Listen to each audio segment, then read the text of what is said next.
Pranams to Sri Aurobindo, pranams to Guruji Sri M.P. Pandit, pranams to my mentor and my father Sri N. Rajagopal. சென்ற முறை நாம் பார்த்த தலைப்பு equality, சமதை. இன்றைய தலைப்பு ஈக்குவாலிட்டி அண்ட் நாலேஜ், சமதையும் மற்றும் ஞானமும், from SAS on the Gita. யோகமும் ஞானமும் நமது ஆத்மா தெய்வீகத்தை நோக்கி செல்வதற்கான இரண்டு சிறகுகள். இந்த சூழலில் யோகம் செயல்களை அர்ப்பணிப்பதன் மூலம் தொடர்கிறது. அதாவது சமத்துவ உணர்வின் ஆசையின்றி செய்யப்படும் செயல்கள் தெய்வீகத்திற்கு அர்ப்பணிப்பு போன்றது. மேலும் ஞானம்தான் இந்த ஆசையின்மையை, சமத்துவ உணர்வை, தெய்வீகத்திற்கு செயல்களை அர்ப்பணிப்பதை ஆதரிக்கின்றது. இவை இரண்டும், அதாவது சமதையும் ஞானமும், ஒன்றுக்கொன்று தொடர்பு கொண்டு ஆதரித்து தூண்டி மனித ஆத்மா தெய்வீக உணர்வின் இலக்கை நோக்கி பயணிக்க உதவுகின்றன. பிரம்மத்தில் நிலைநிறுத்தப்பட்ட செயல்களின் யோகம்தான் இன்றியமையாத படியாகும். அவை இயற்கையில் கட்டாயப்படுத்தப்படுவதோ அல்லது செய்யப்படுவதோ அல்ல.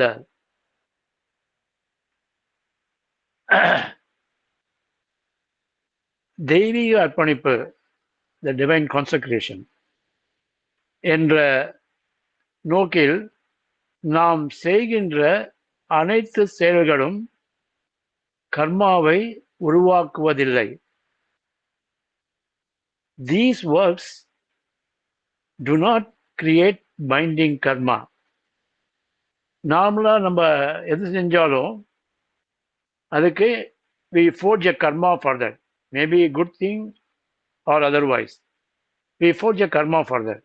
But when we consecrate this entire activity to the divine, here Sri Aurobindo says, these works do not create binding karma. This is very important thing which we have to note and remember. வேத வாக்கியங்கள் சொல்கிறபடி பிரம்மம் உண்மையில் மாறாதது, இயற்கையின் குணங்களுக்கு அப்பாற்பட்டது, ஆசை மற்றும் அகங்காரத்தின் செயல்பாடுகளுக்கும் அப்பாற்பட்டது. அந்த பிரம்மம் மேலேயும் உள்ளார், நமக்கு உள்ளேயும் இருக்கின்றார். இறுதியில் எல்லா செயல்களின் எஜமானரும் அந்த தெய்வீகமான பிரம்மமே ஆகும். இதை நாம் உணர வேண்டும். எப்படி என்றால், நாம் normally we dwell in ignorance.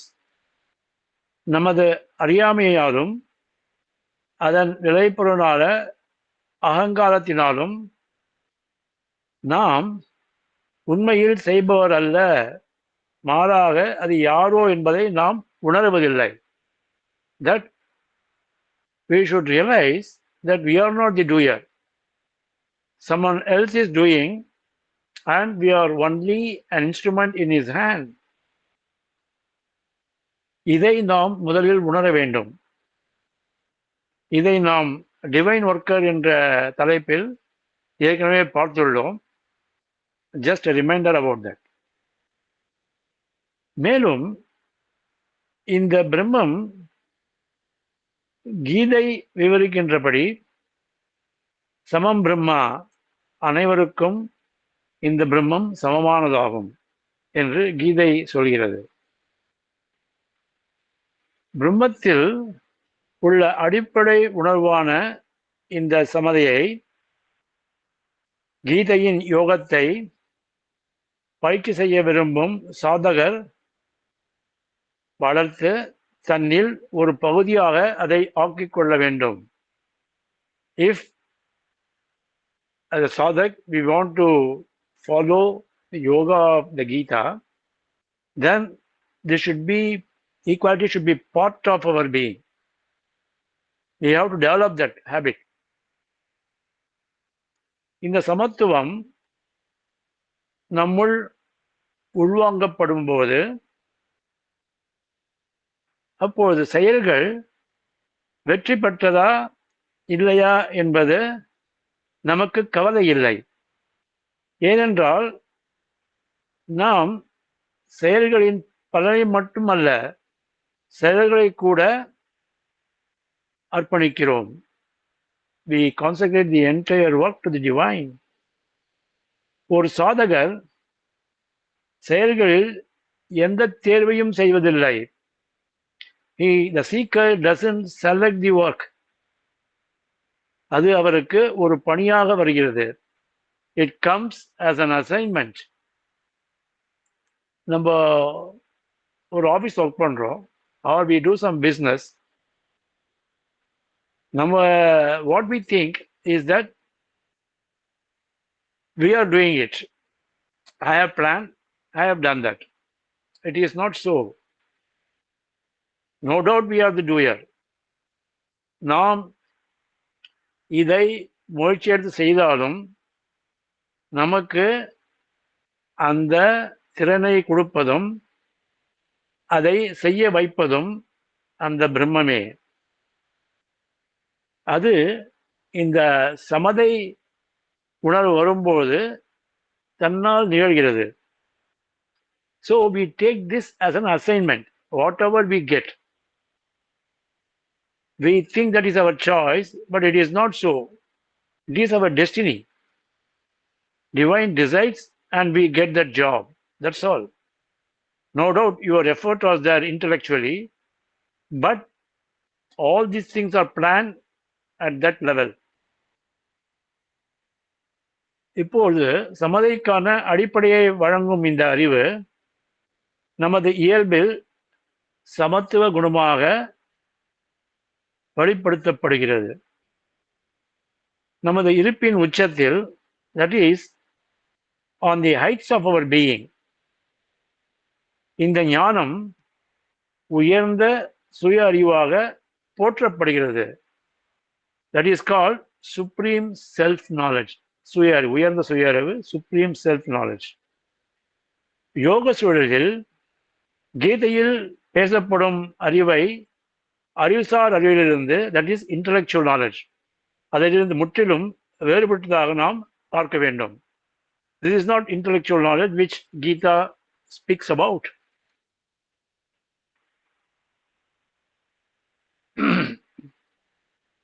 Also, it is not process of data and information. இது தரவு மற்றும் தகவல் அல்ல. இது சுயத்தை பற்றிய அறிவு, யதார்த்தத்தை பற்றிய அறிவாகும். Knowledge about the reality. அனைத்து வகையான அறிவும் இந்த அறிவின் விளைபொருட்களே. That is product of intellect. அவற்றுக்கு அவைகளின் பங்கு உண்டு.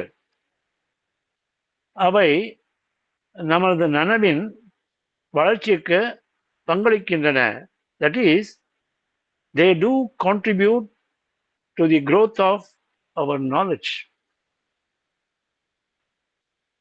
உதாரணமாக இப்பொழுது ஒவ்வொன்றாக பார்ப்போம். ஸ்ரீ அரவிந்தர் ரொம்ப அழகாக விளக்குகிறார் ஒவ்வொன்றாக. முதலில் அறிவியல், சயின்ஸ்.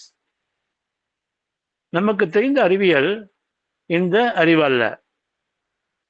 அது விஷயங்களின் செயல்முறையை பற்றியது. அவற்றிற்கு அடிப்படையான கொள்கைகளை பற்றிய ஒரு புரிதலாகும். ஆனால் உயர்ந்த ஞானமானது அடிப்படை யதார்த்தத்தை கண்டறிய செயல்முறைகள் அறிவின் மூலம் ஆராய்கிறது. இந்த அறிவு இதற்கு பயன்படுகிறது. ஆனால் அதை செய்வதற்கு முன், நாம் இந்த ஞானத்தை பெறுவதற்கு முன், இந்த அறிவியலின் பங்கு நமக்கு மிகவும் உதவுகின்றது. This is about science. Next, அதேபோல் உளவியல், சைக்காலஜி. உளவியல் என்பது அறிவின் ஆரம்ப கட்டம் மட்டுமே. அது நமது கீழ்நிலை மற்றும் உயர்ந்த நிலை, that is lower self and higher self. இந்த இரு நிலைகளை, இந்த நிலைகளின் இயல்பின் சிக்கலான தன்மைகளை பற்றிய விழிப்புணர்வை நமக்கு அளிக்கிறது. கீழ்நிலை இயல்பிலிருந்து உயர்நிலைக்கு செல்ல கற்றுக்கொண்டவுடன் நாம் கீழ்நிலையில் இருந்து உயர்நிலைக்கு செல்கிறோம். Once we reach the stage, நாம் அங்கு சுய அறிவில் நுழைகிறோம். ஆனால் அதை செய்ய நமது இருப்பின் பல்வேறு பகுதிகளை அறிந்து கொள்வதற்கும், அதாவது to know the different parts of the being, அதை ஒருங்கிணைக்க எதை மாற்ற வேண்டும் என்பதை அறிந்து கொள்வதற்கும் நமக்கு உளவியல் ஒரு ஆரம்ப அடித்தளமாக இருக்கிறது.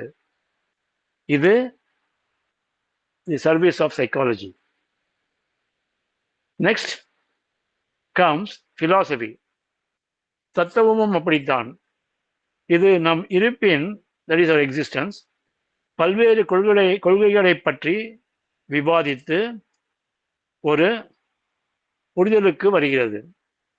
ஆனால் நம் இருப்பின் மொத்தத்தில் ஒவ்வொரு கொள்கையின் யதார்த்தமும் என்ன, that is reality of each principle in the totality of existence, அது என்ன என்பதை ஆன்மீக சுயறிவு மட்டுமே கொடுக்க முடியும்.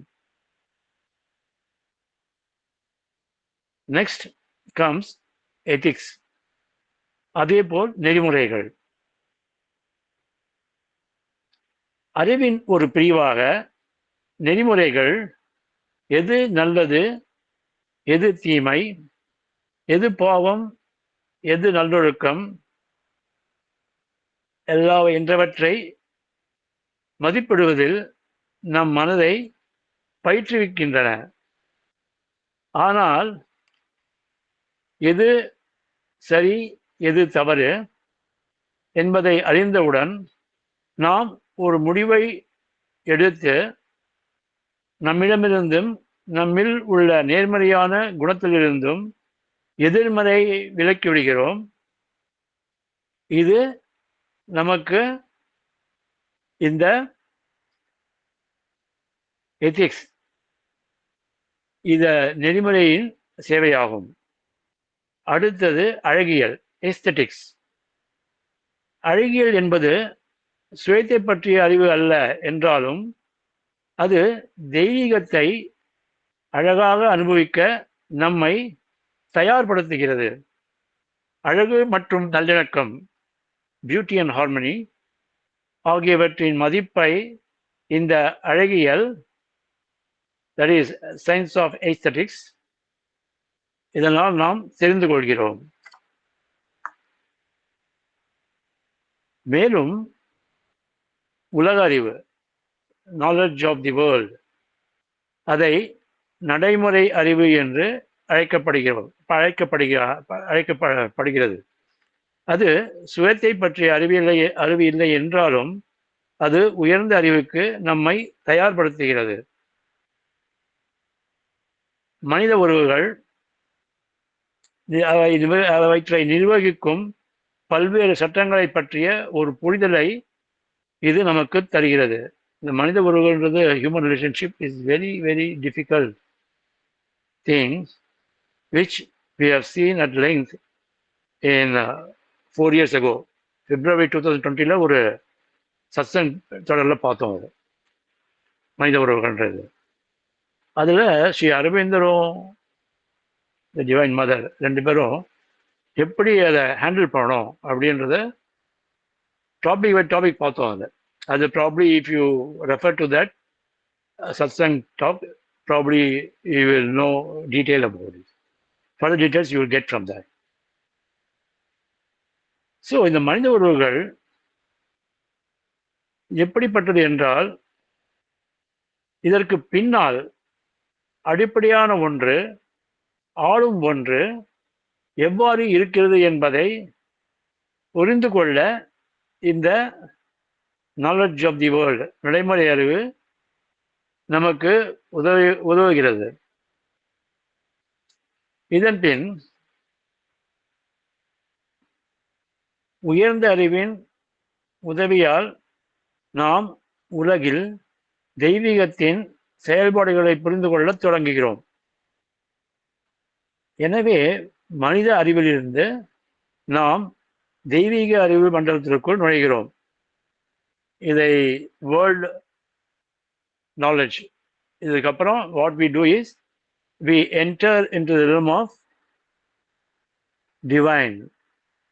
Divine knowledge.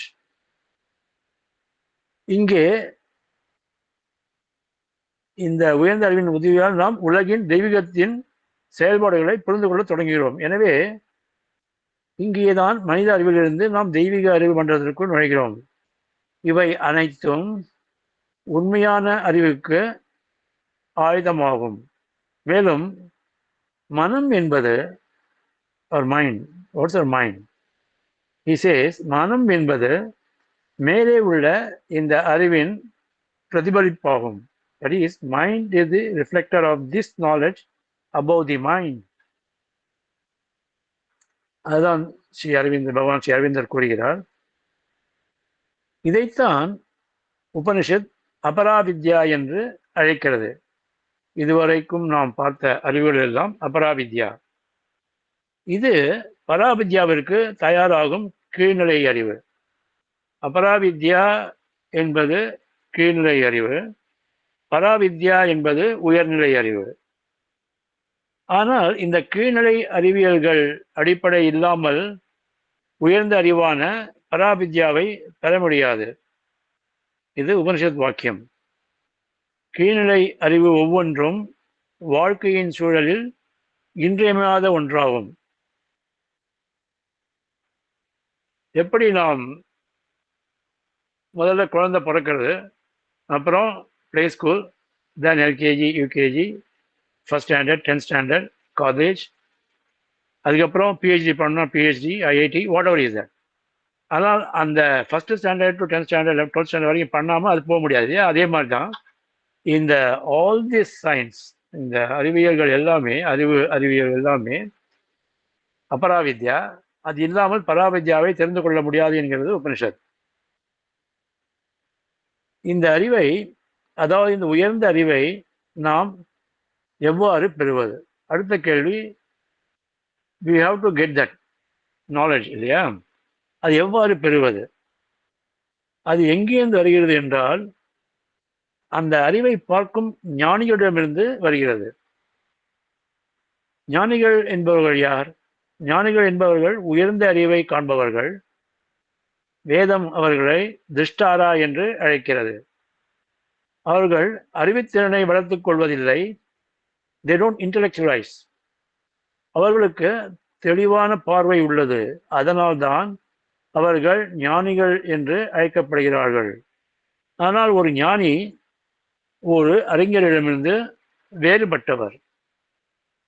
எப்படி என்றால், அறிவை பெறுவதற்கு பயன்படுத்தப்படும் திறன்களை கொண்டவரே அறிஞர். அவர் தன்னோட அறிவை பயன்படுத்தி he makes efforts and get that knowledge through our senses. ஆனால் ஒரு ஞானி அவர் அகக்கண்களால், you can call it inner eye or subtle vision, whatever it may be, but it is generally called inner eye. அவர் அகக்கண்களால் எல்லாவற்றையும் தெரிந்து கிரகித்துக் கொள்கிறார். அவர்கள் கண்களுக்கு மந்திரங்கள், அகக்கண்களுக்கு முன் மந்திரங்கள் தோன்றுகின்றன. வேத மந்திரங்கள் அறிவினால் தெரிந்து கொள்ளப்படுபவை அல்ல, அவை ஞானிகளின் பார்வையிலிருந்து வருகின்றன. They see, that's why they are called seers. Seer என்ன பண்றார், அப்படியே மந்திரத்தை பார்க்கிறார், ஸ்ருதி அண்ட் ஸ்மிருதி அவர் சொல்ல கேட்க கேட்க அதை ஸ்மரணம் பண்றோம். அதாவது வி ரிமெம்பர் பை ஹார்ட். அப்படிதான் அந்த வேதங்கள் உபனிஷத்தில் தான் அப்படிதான் வந்தது எல்லாமே. முதல்ல எழுதி வைக்கல.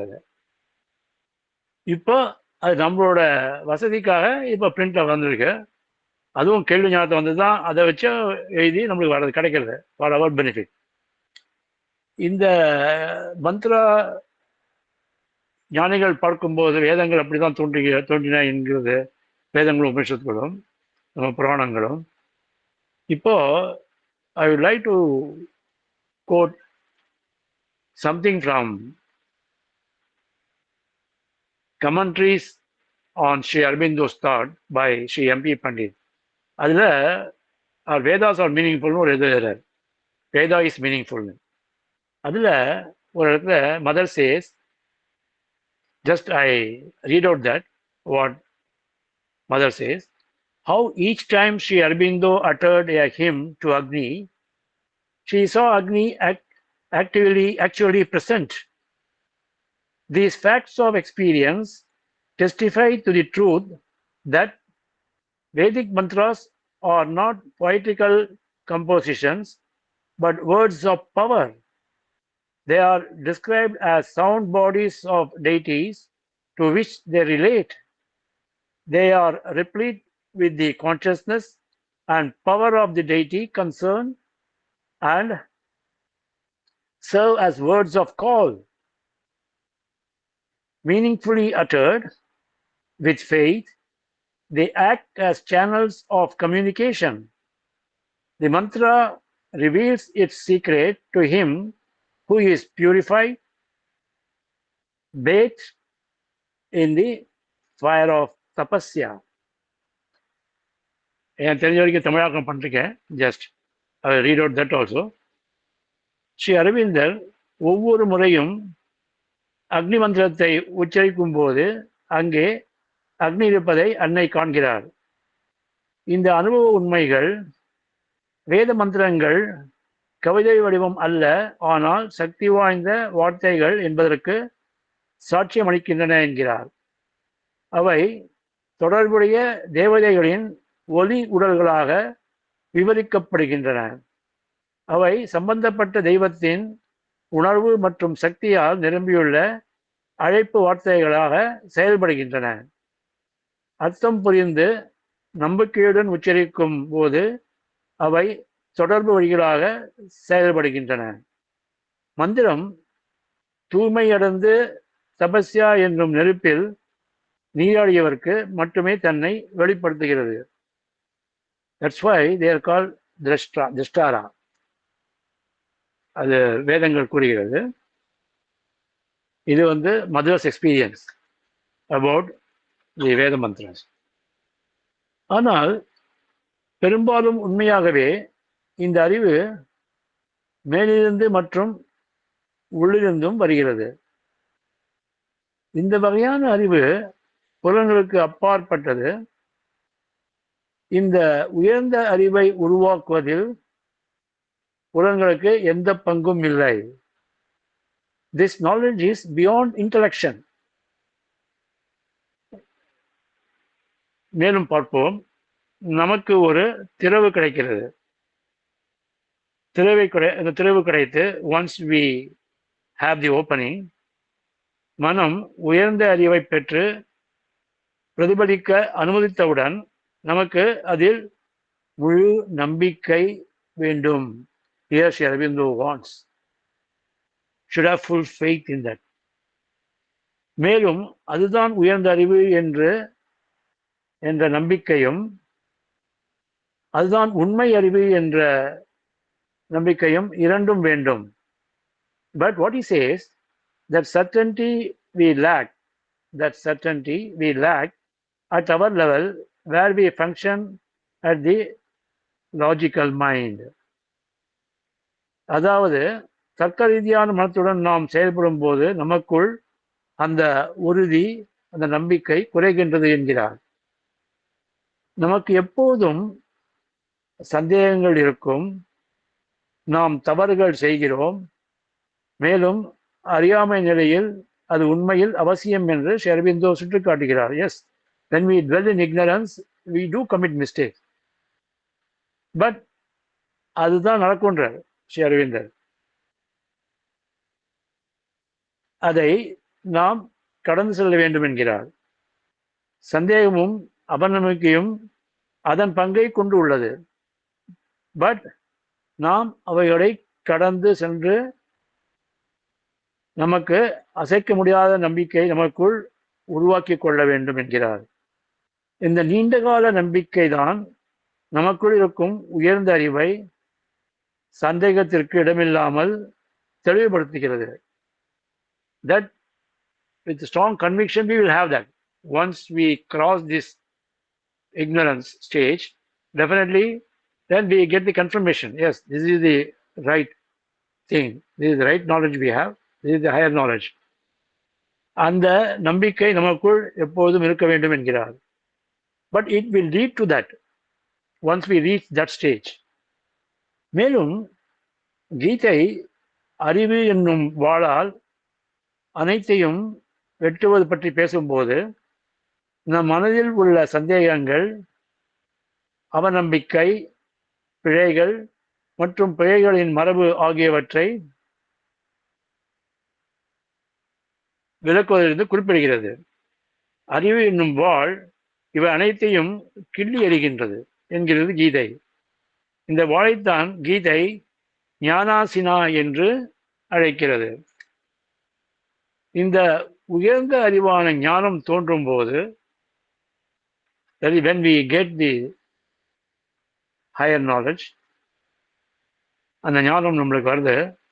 அப்ப என்ன ஆகுதுன்னா, பிரம்மத்திலும் சுயத்திலும் உள்ள அனைத்து இருப்புகளும் நம் பார்வைக்கு தெரிய தொடங்குகின்றன. We see everything. What is in Brahman, what is in ourself. We see everything when we get that knowledge. ஞானம் தோன்றும் போது இவை நம் கண்களுக்கு தெரிய தொடங்குகின்றன. மேலும் அனைத்தும் பிரம்மத்தில் மாறாத சுயத்தில் இருப்பதை நாம் காண்பதால் நடைமுறையில் சமத்துவத்தின் உணர்வை நாம் பெறத் தொடங்கிறோம். இங்குதான் நம் சமதையின் நிலையை பெறத் தொடங்கிறோம். Because we see that all is Brahman, the immutable self, that we begin to have a practical sense of equality. இங்கேதான் நமது அந்த சமதை எண்ணம் தோன்றுகிறது.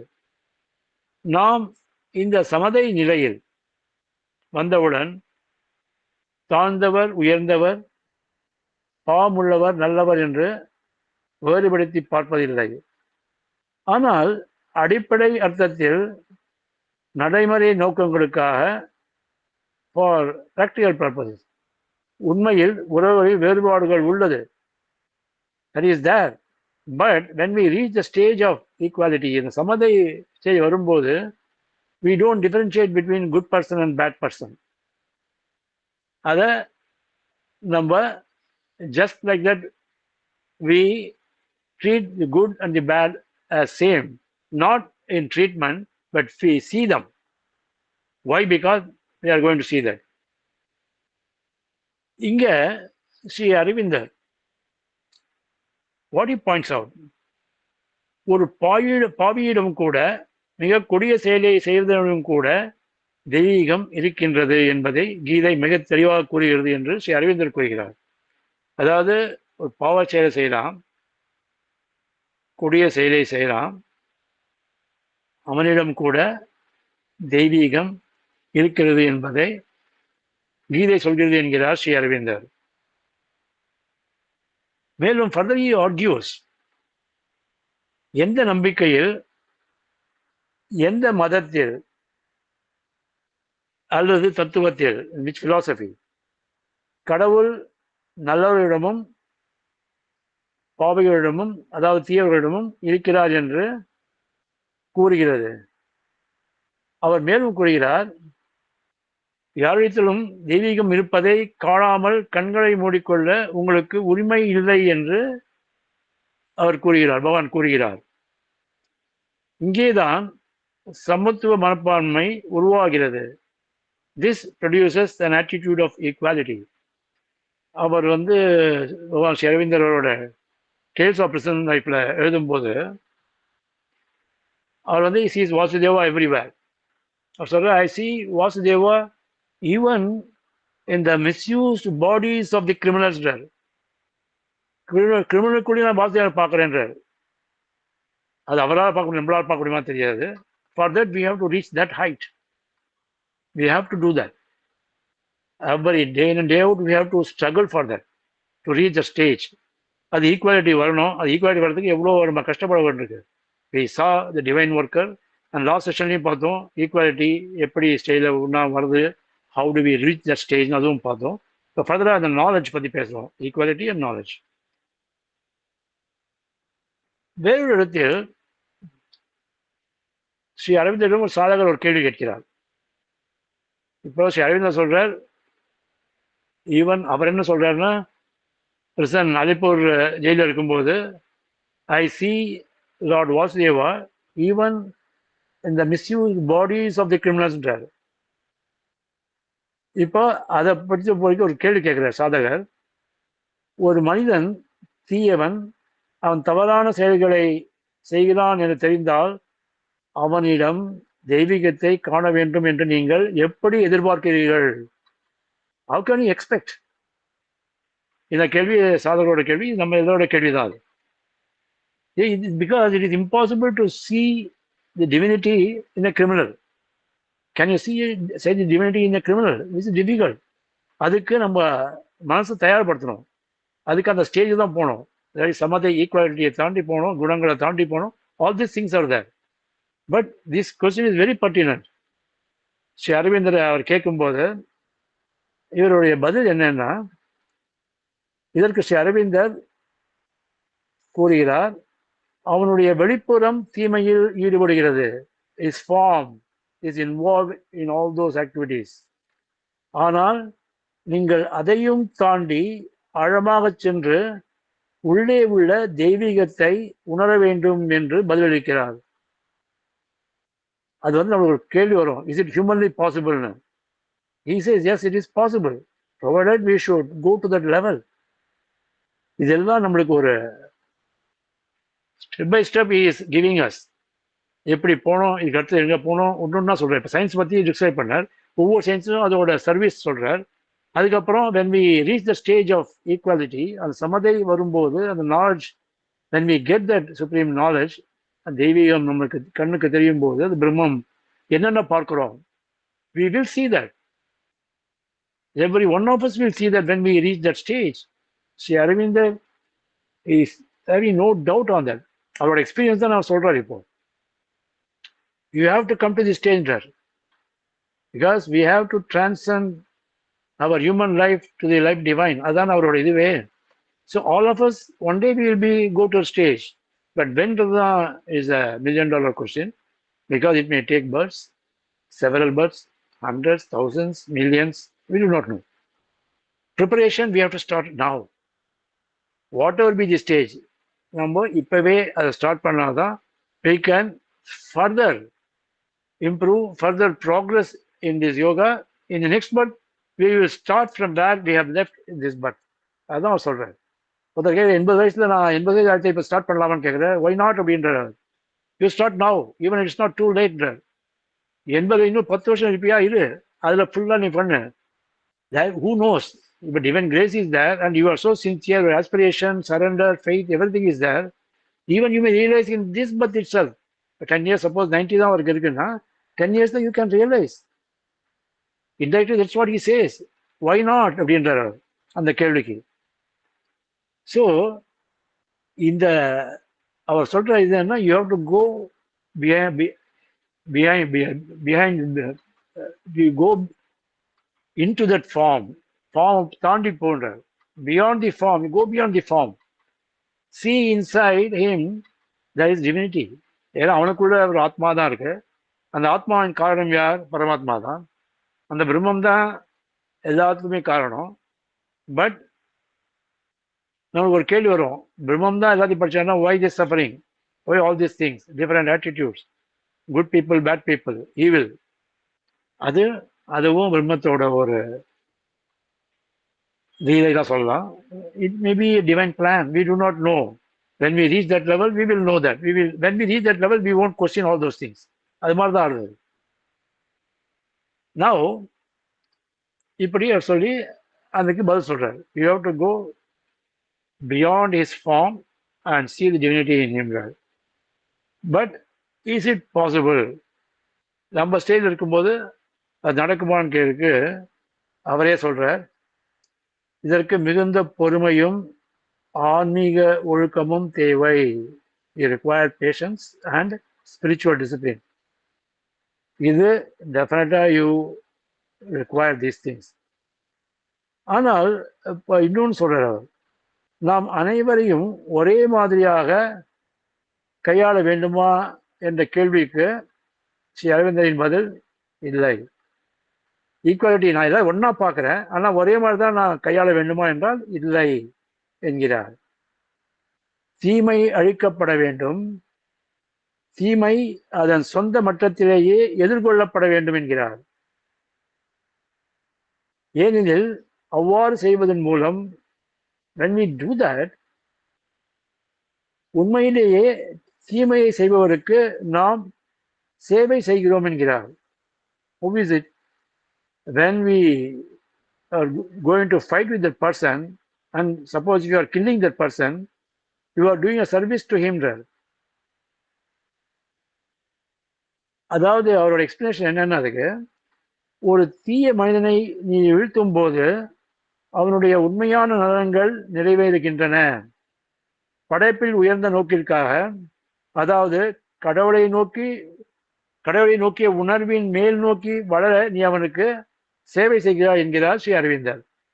If you kill that, but the same thing what Sri Krishna tells Arjuna, you know that I am in you. Similarly, I am also in Duryodhana. நான் என்ன சொல்றேன், நான் சொல்றது நீ கேட்கல, அதனால தான் உனக்கு சொல்றேன். அவனுக்கு நான் சொல்றேன், but he doesn't listen to me because his ego stops that.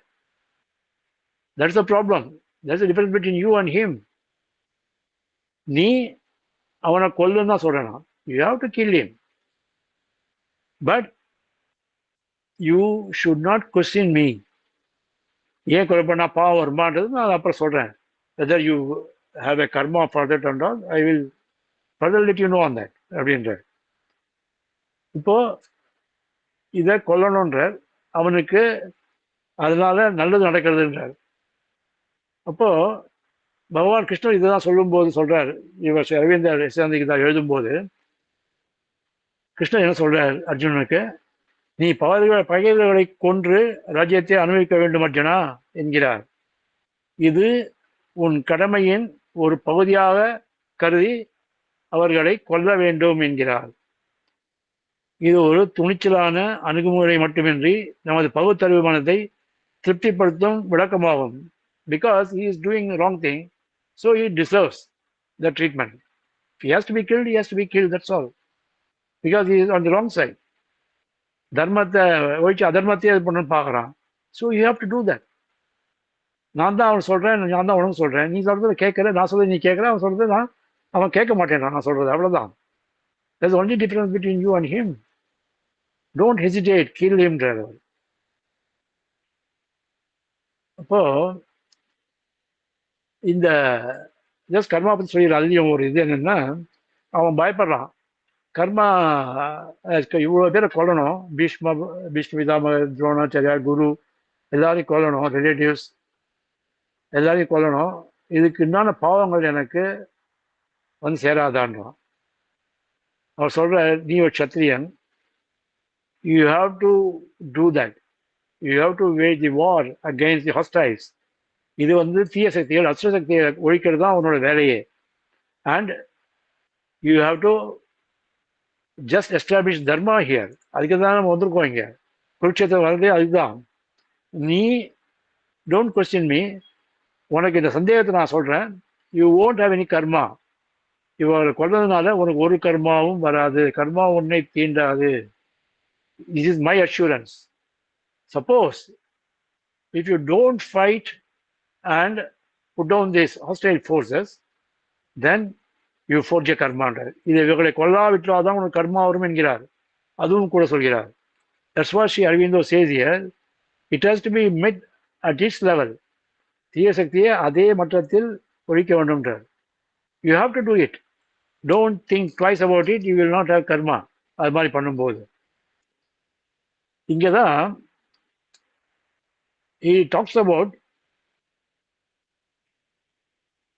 ஆன்மீக ஒருமைப்பாடு, ஸ்பிரிச்சுவல் ஒன்னஸ்.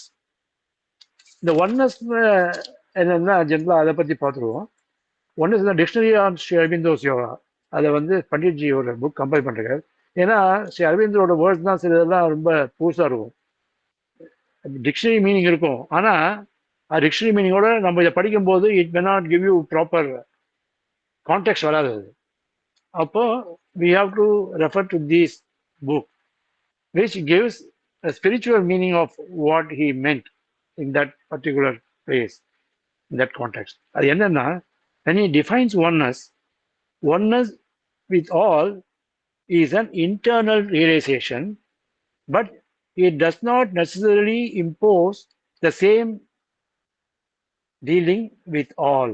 இது பண்டிட்ஜியின் explanation for oneness. ஸ்ரீ அரவிந்தோட oneness மீனிங்கு இவர் எழுதுறாரு. அதாவது அனைவருடன் ஒருமைப்பாடு என்பது உணர்தல், உள்ளுக்குள்ள உணர்தலாகும். We realize that we are all one. We realize internally. But அது அனைவருடனும் ஒரே மாதிரியான கையாளுதலை கட்டாயமாக விதிக்காது. அவளும் அதுக்குள்ளே டிவைன் தான், எனக்குள்ளே டிவைன் தான். இப்போ அதே எக்ஸாம்பிள் எடுத்துப்போம். அர்ஜுனன், துரியோதனன். அர்ஜுனனுக்குள்ளே இருக்கிறது கிருஷ்ண பரமாத்மா தான் இருக்கார், துரியோதனனுக்குள்ளேயே அந்த பரமாத்மா தான் இருக்கார். பட் அவரே சொல்றாரு அவனை கொல்லுன்றார்.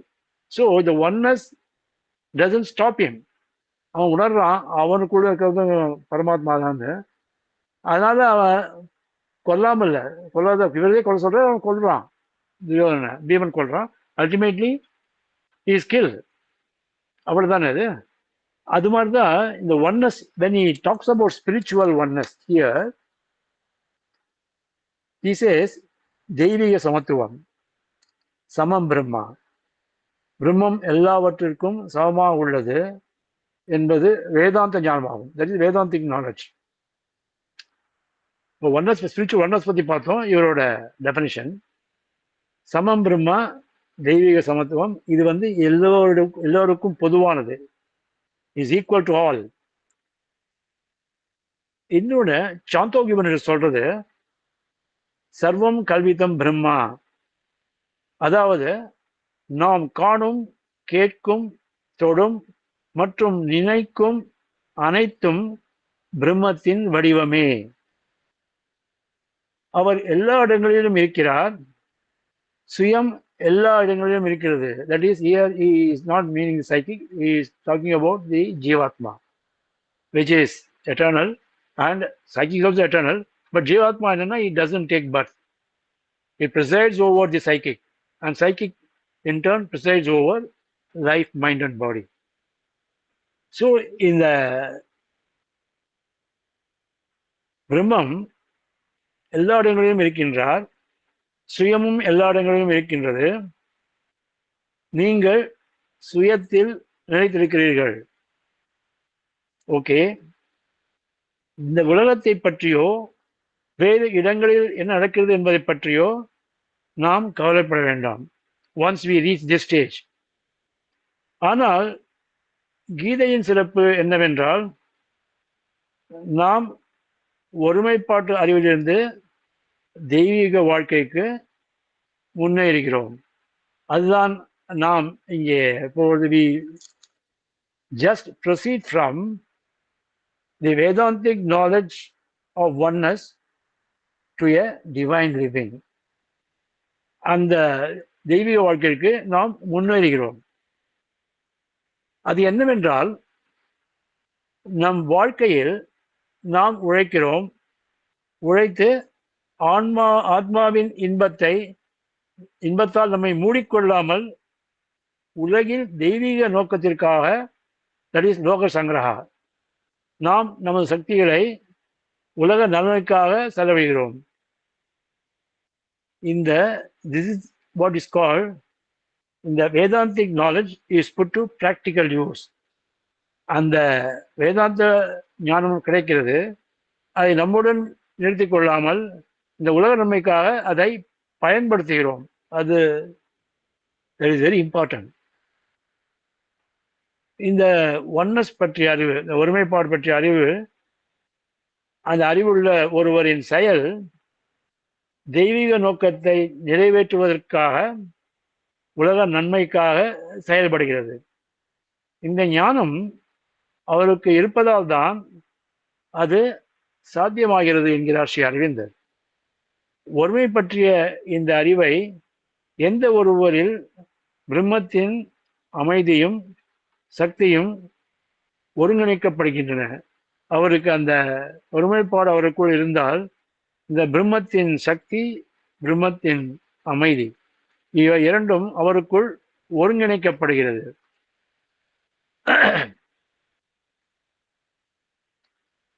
சென்ற முறை when we spoke about equality and subject topic பார்க்கும்போது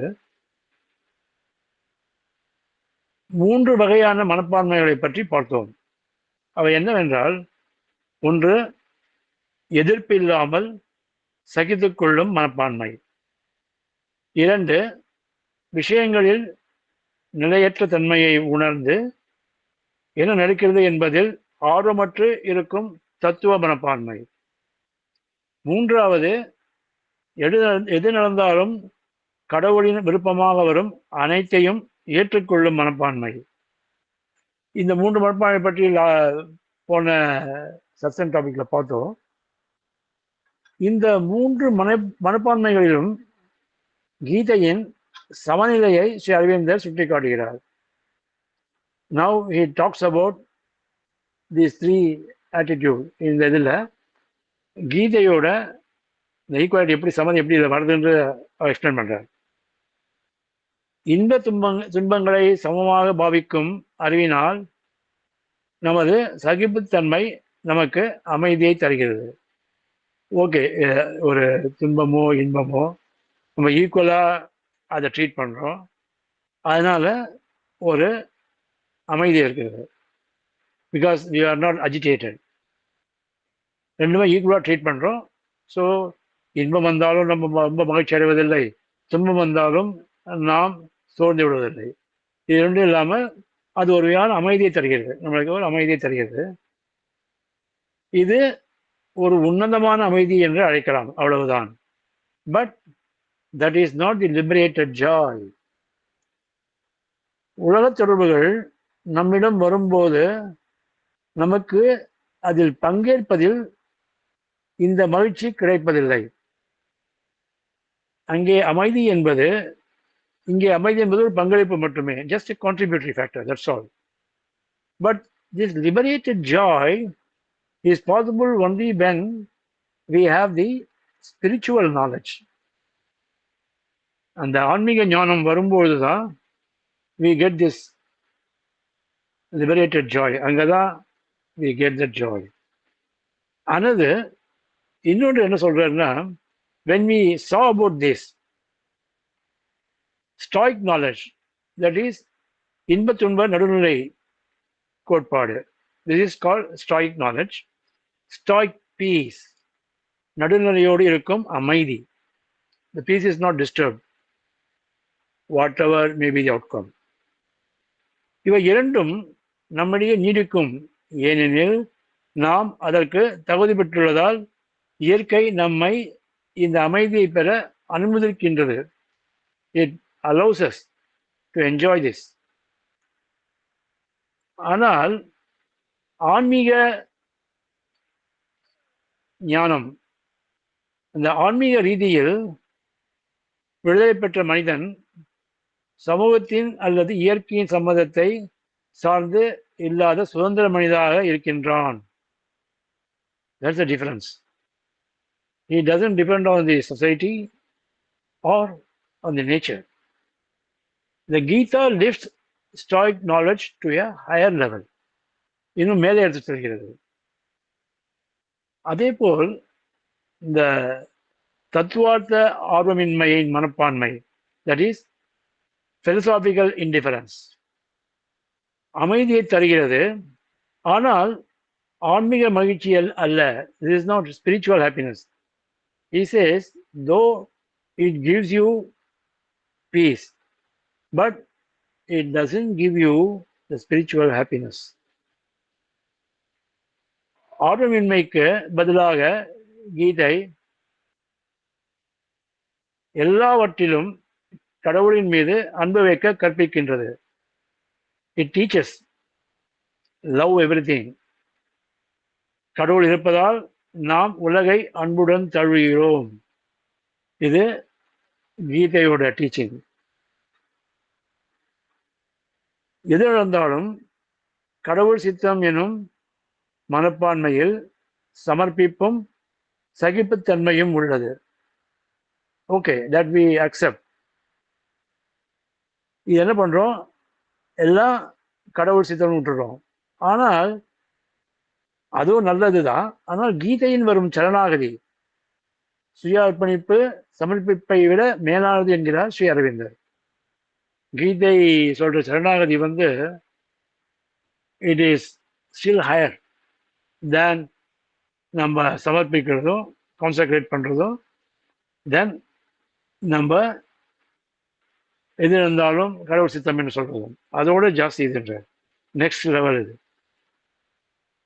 ஒரு மதவாதியின், தட் இஸ் ரிலிஜனிஸ்ட் விருப்பம், அவனுடைய விருப்பம் என்னவென்றால் கடவுளின் சிறந்த உயிராக இருப்பதுதான். இது ஒரு மதவாதி, ரிலிஜனிஸ்டோட aspiration, you can call it. ஆனால் கீதையின் ஒழுக்கத்தை கடைபிடிக்கும் ஒருவர், suppose a seeker follows the yoga of the Gita, அது என்ன ஆகுதுன்னா அவர் கடவுளின் கருவியாக இருப்பதை நோக்கமாக கொண்டுள்ளார்.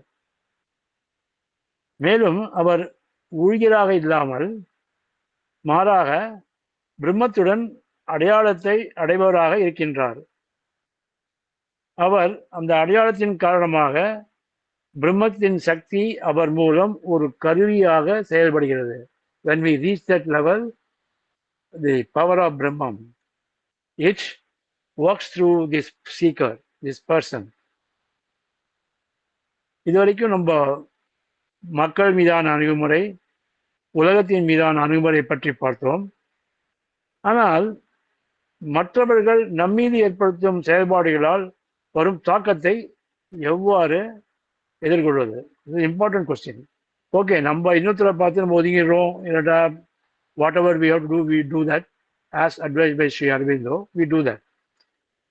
But somebody else, they do something, அது நம்ம மேல ஒரு தாக்கத்தை ஏற்படுத்தினால் அதை எப்படி எதிர்கொள்வது என்கிற கேட்கிறார் சாதகர். அதற்கு ஸ்ரீ அரவிந்தரின் பதில், இந்த தாக்கங்களின் நடைமுறை தன்மையை, பிராக்டிக்கல் நேச்சர், நீங்கள் வேறுபடுத்தி பார்க்க பழகிக்கொள்ள வேண்டும் என்கிறார். அதாவது தீமையை ஒழிக்க, அநீதியை ஒழிக்க நீங்கள் போராட வேண்டும் என்கிறார். போராட வேண்டும் என்றால் அதே லெவல்ல, அங்கே நாம் அடிபணியக்கூடாது. ஆனால் அதே சமயம் வெறுப்பில்லாமல் போராட வேண்டும் என்று கூறுகிறார். மிகவும் கடினமான ஒன்றுதான் இது. இதே வேறொரு இடத்தில் கூறும்போது அவர் கூறுகிறார், உங்கள் இதயங்களில் அன்புடன் போராட வேண்டும் என்று கூறுகிறார். ஏனென்றால் இந்த இறுதியில் நீங்கள் ஆன்மாவை அதை சிறையில் இருந்து, தீமைக்கு கொடுக்கப்பட்ட ஒரு உருவத்திலிருந்து அதை விடுவிக்கின்றீர்கள். அதன் மூலம் அதற்கு நல்லது செய்கிறீர்கள். You are helping that soul. So you have to do whatever is to be done in that particular situation. அது ஒன்று இல்லை, no doubt you are helping the soul to leave that frame where it is being used for all types of illegal activities or evil activities. மேலும் அவர் கூறுகிறார், அது மட்டும் இல்லாமல் அந்த நபரின் பரிணாம வளர்ச்சியை மேலும் முன்னேற்றுவீர்கள் என்கிறார். அதுதான் அது அவருக்கு செய்கிற பெரிய ஹெல்ப். அந்த சோலுக்கு நம்ம செய்கிற பெரிய help, that is that help which we are doing. So இந்த ஒருமைப்பாட்டின் அடிப்படை உணர்தல் இருப்பதால் தி நாலேஜ் ஆஃப் ஒன்னஸ் இவை அனைத்தும் சாத்தியமாகும். we should have this knowledge. அதாவது இந்த ஒன்னஸ் இருந்ததுன்னா நம்ம இதை பண்ண முடியும் என்கிறார். மேலும் இந்த ஒருமை சுயத்தின் மட்டத்தில் உணரப்படுகிறது. It is realised at the level of self. Level of the self வரும்போது அந்த சுயம் அனைவரின் சுயத்திலும் ஒன்றியதாகும். எல்லோருடைய சுயத்திலும் ஒரே இதுதான் அது. That is self is one with the self of all என்கிறார். இத்துடன் இந்த தலைப்பின் முடிவுக்கு வருகிறோம். ஒருமைப்பாடு, ஒன்னஸ் பற்றி இந்த அறிவு இருக்கும்போது when we get this, உண்மையான சமதை சாத்தியமாகும். சமத்துவத்துடன் கூடிய ஒருமை பற்றிய இந்த அறிவு சீமையை எதிர்த்து போராடுவதற்கோ அல்லது அநீதியை அடக்குவதற்கோ தடையாக இருக்காது என்கிறார். Oneness, though I treat everybody equal, but it is not going to be a stumbling block for you when you want to do certain things which has to be done to establish the divine kingdom. அது பண்ணி தான் ஆகணுன்றார். ஆனால் அவரோட advice என்னன்னா, கசப்பு இல்லாமல் வெறுப்புணர்வு இல்லாமல் போராட கற்றுக்கொள்ள வேண்டும். இதைத்தான் ஸ்ரீ கிருஷ்ணர் அர்ஜுனனுக்கு பாடங்களாக வழங்குகிறார் இந்த கீதையின் மூலம். Don't kill him with hatred. துரியோதனை கொல்லும் போது ஹேட்ரேடோட கொல்லாத. Because if you kill him with லவ்ன்றார், அது முடியாதுன்றான். ஓகே, ஹவுஸ் இட் பாசிபிள்ன்றான். I am not in that level தான். ஓகே, அது இல்லைன்னா கூட don't kill him with ஹேட்ரேட்ன்றார்.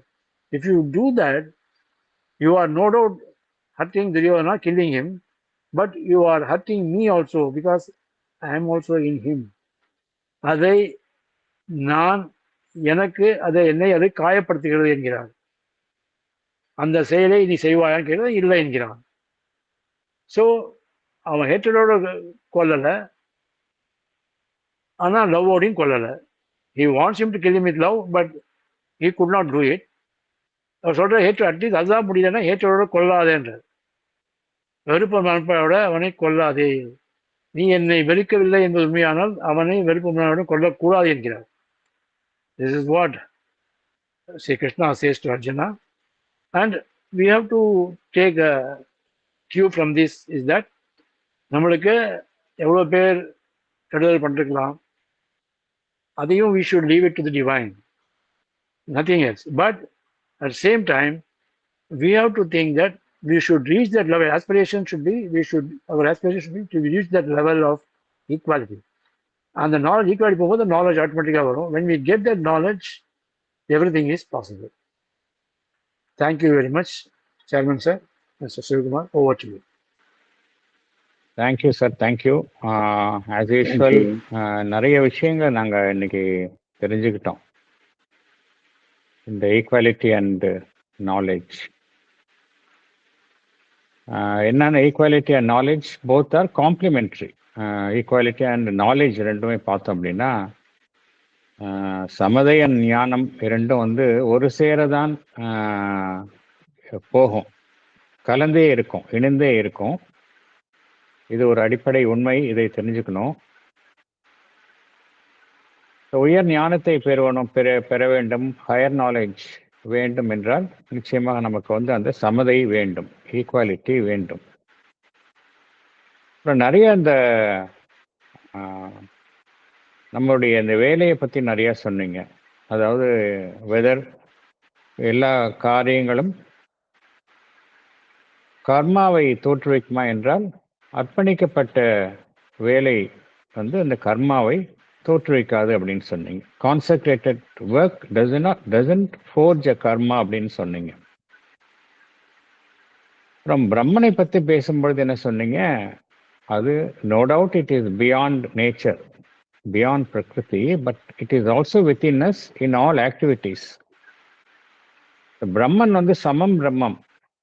In fact Sri Aurobindo என்ன சொல்றாரு, பிரம்மன் வந்து ஈக்குவல் இன் ஆல் அப்படிங்கிறாரு. ஒரு சாதாரண ஆன்டியில் கூட அதுதான் பிரம்மம் இருக்கு, சோலார் சிஸ்டத்துலேயும் பிரம்மம் இருக்கு. பிரம்மனை பொறுத்த வரைக்கும் ரெண்டுமே ஒன்று தான் அப்படிங்கிறார். ஸோ பிரம்மன் வந்து ஈக்குவலாக இருக்கிறப்ப நமக்குள்ள இருக்கிறதும் பிரம்மன் தான், நாமும் அப்படிதான் இருக்கணும். இதுதான் that's what Sri Arabindo as live டிவைன்ல தான் சொல்றாரு. Brahman treats every thing equally, நம்ம எப்படி அதை மாறா ட்ரீட் பண்ண முடியும் அப்படிங்கிறார். It is but natural that we also possess the same equality அப்படிங்கிறார். அப்புறம் முக்கியமாக நம்ம நிறைய வேலைகளில் ஈடுபடுறோம். We are not the doer, it is a divine force that is behind us அப்படிங்கிற கான்ஷியஸ்னஸ் நமக்கு வேண்டும். இந்த நாலேஜ், ஞானம் அப்படின்னு பகவான் சொல்றது என்னன்னா, நாலேஜ் அப்படிங்கிறது இன்டெலெக்சுவல் நாலேஜ் கிடையாது. It is a knowledge of the self, knowledge of a true self, knowledge of the Brahman. It's not intellectual knowledge. Intellectual நாலேஜை நம்ம அக்வயர் பண்ணுறோம், we acquire from outside, whereas in the real knowledge வந்து it reveals itself. நம்ம மேலேருந்து உள்ள போக போக the real knowledge that is within us, the knowledge of the self, it reveals, தன்னைத்தானே அது வெளிக்காட்டிக் கொள்கின்றது. இதுதான் வித்தியாசம். டிஃப்ரெண்ட் கைண்ட்ஸ் ஆஃப் நாலேஜை பற்றி நீங்கள் எக்ஸ்பிளைன் பண்ணீங்க. ஃபார் எக்ஸாம்பிள் சயின்டிஃபிக் நாலேஜ்னா அது நம்மளுடைய இட் கிரியேட்ஸ் அ ப்ராசஸஸ், செயல்முறைகளை அது உருவாக்குகின்றது. எப்படி இதை ஒரு காரியத்தை பண்ணணும் அப்படிங்கிறதுக்கு it lays out the processors. Psychological knowledge வந்து நம்மளுடைய லோவர் செல்ஃப்லேருந்து ஹையர் செல்ஃபுக்கு போகிறப்ப நம்ம ஃபேஸ் பண்ணுற சேலஞ்சஸ் எப்படி அதை டேக்கிள் பண்ணணும், அந்த சைக்கலாஜிக்கல் நாலேஜ் ஹெல்ப் பண்ணுது. Different parts of the being என்னென்ன இருக்குது நம்ம ஜீவனில், அதை எப்படி நம்ம ஹேண்டில் பண்ணணும், இந்த நாலேஜ் நமக்கு சைக்கலாஜிக்கல் நாலேஜ் தருது. பிலசாபிக்கல் நாலேஜ் வந்து நம்மளுடைய எக்ஸிஸ்டன்ஸ் குறித்த அந்த ஞானத்தை நமக்கு தருகின்றது. அப்புறம் வந்து எத்திக்கல் நாலேஜ், அது வந்து it helps us to differentiate between the good and bad, how to choose the right one. அதுக்கு வந்து இந்த எத்திக்கல் நாலேஜ் ஹெல்ப் பண்ணுது. ஈஸ்தட்டிக் நாலேஜ் சொன்னீங்க, அந்த ஈஸ்தட்டிக் நாலேஜ் வந்து எதுக்கு அப்படின்னா, it helps us to enjoy, to appreciate the divine beauty and harmony. ஏன்னா எல்லா இடத்துலையும் டிவைன் இருக்கு அப்படின்னால இந்த டிவைன் பியூட்டி அண்ட் ஹார்மனியை எப்படி நம்ம கண்டறிய வேண்டும் என்றால் only through the aesthetic knowledge அப்படின்னு சொன்னீங்க. அப்புறம் finally you talked about working knowledge, that is a practical knowledge. இந்த ப்ராக்டிக்கல் நாலேஜ் வந்து நமக்கு number one, it helps us to deal with the human relations and also it prepares us for the higher knowledge அப்படின்னு சொன்னீங்க. அப்புறம் முக்கியமாக அந்த நம்முடைய mind வந்து what is the role of the mind அப்படிங்கிறப்ப, இந்த மைண்ட் வந்து it is not a possessor of knowledge, it always reflects knowledge from above. It's not the original possessor of the knowledge. அதுதான் பகவான் வந்து மீண்டும் மீண்டும் லைவ் டிவைனில் அதுதான் சொல்கிறாரு. And you talked about two kinds of knowledge. ஒன்று the lower knowledge, அபார வித்யா. இன்னொன்று ஹையர் நாலேஜ், பரவித்யா. ஆனால் அந்த ஹையர் நாலேஜ் போகணும், பரவித்யாவுக்கு போகணும்னா it is knowledge of oneness. இந்த நாலேஜ் ஆஃப் ஒன்னஸ் போகணும்னா நீங்கள் knowledge of the multiplicity, lower knowledge, அங்கே லோவர் அந்த அபார வித்யாலேருந்து தான் நீங்கள் ட்ரூ வித்யாவுக்கு போக முடியும். அதனால் you cannot straight away go to the knowledge of oneness without undergoing the knowledge of multiplicity. அதான் நம்ம இருக்கக்கூடிய நிலையிலிருந்து அந்த எவல்யூஷனரி ப்ராசஸ் மூலமாகத்தான் போக முடியும். இதைத்தான் பகவானும் மீண்டும் மீண்டும் கூறுகின்றார். நேச்சுரலி இந்த ஹையர் நாலேஜ் வந்து ஞானிகளுக்கு எவ்வாறு கிட்டுகின்றது, இன்டெலெக்ட் மூலமாக வரலேன்னு பார்த்தோம். இந்த உயர் நாலேஜ் அவங்க வந்து திருஷ்டியாக அவர்கள் பார்க்கின்றார்கள் அப்படின்னு பார்த்தோம். They don't acquire knowledge through senses அப்படிங்கிற விஷயத்த சொன்னீங்க. அப்புறம் வேதிக் மந்த்ராஸ் எல்லாமே இந்த ஹையர் நாலேஜை தான் தாங்கி வரக்கூடிய ஒரு இன்ஸ்ட்ருமெண்ட்ஸாக, கருவிகளாக செயல்படுகின்றன. They act as channels for communication. Vedic mantras வந்து they act as channels of communication with the divine அப்படின்னு சொன்னீங்க. அண்ட் அஃப்கோர்ஸ் இந்த நாலேஜ் வந்து நம்மளுடைய ஜீவனை வந்து பியூரிஃபை பண்ணாதான் இந்த வேதிக், இந்த ஹையர் நாலேஜ் வந்து நமக்கு கிட்டும் அப்படிங்கிறத சொன்னீங்க.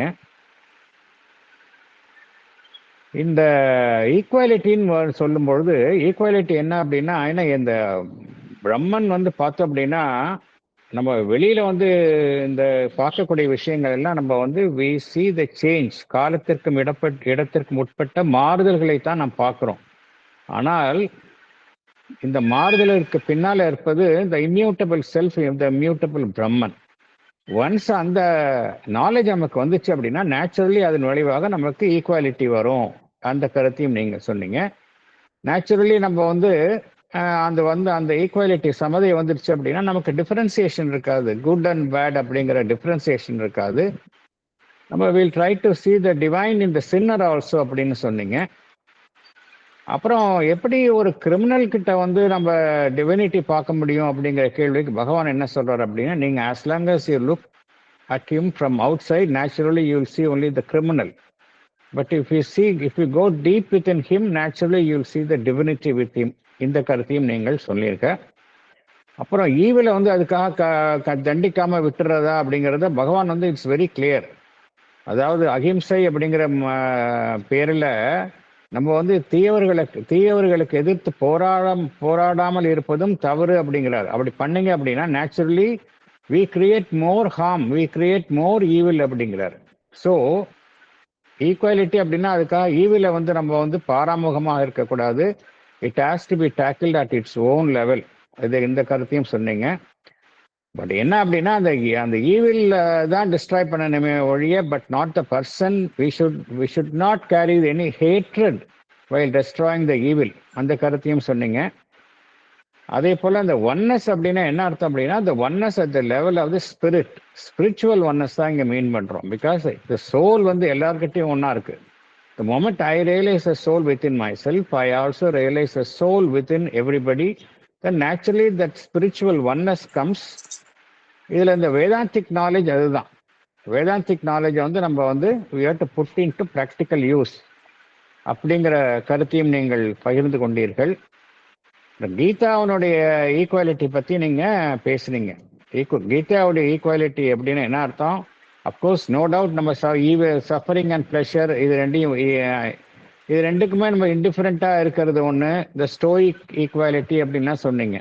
அது எல்லாத்துக்கும் மேலே கீதாவுடைய ஈக்குவாலிட்டி என்ன அப்படின்னா, in all things you are seeing the divine. அதுதான் கீதாவுடைய equality. So that is something superior attitude அப்படின்னு சொன்னீங்க. It is not indifference, but you are seeing everything you see in everything the divine.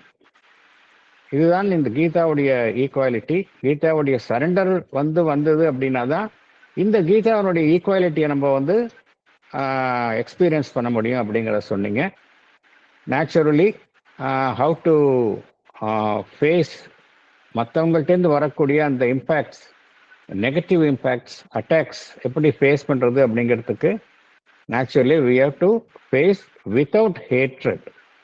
அதுக்கு பண்ணணும் அப்படின்னா naturally அவங்களுடைய outer பர்சனாலிட்டியோடு நம்ம பார்க்காம அவங்களுக்கு உள்ளே போய் நம்ம அந்த சோல் லெவலில் பார்த்தோம் அப்படின்னா நேச்சுரலி நமக்கு வந்து we will not be affected.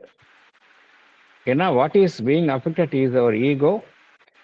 Once we maintain a contact with the soul, the level of the soul, இதுலேருந்து நம்ம ஓவர் கம் பண்ண முடியும் அப்படிங்கிற பகவானினுடைய கருத்தையும் நீங்கள் பகிர்ந்து கொண்டீர்கள். அதனால் நிறைய இதில் so many takeaways உங்களுடைய இந்த டாக்லேருந்து நாங்கள் தெரிந்து கொண்டோம். Thank you very much.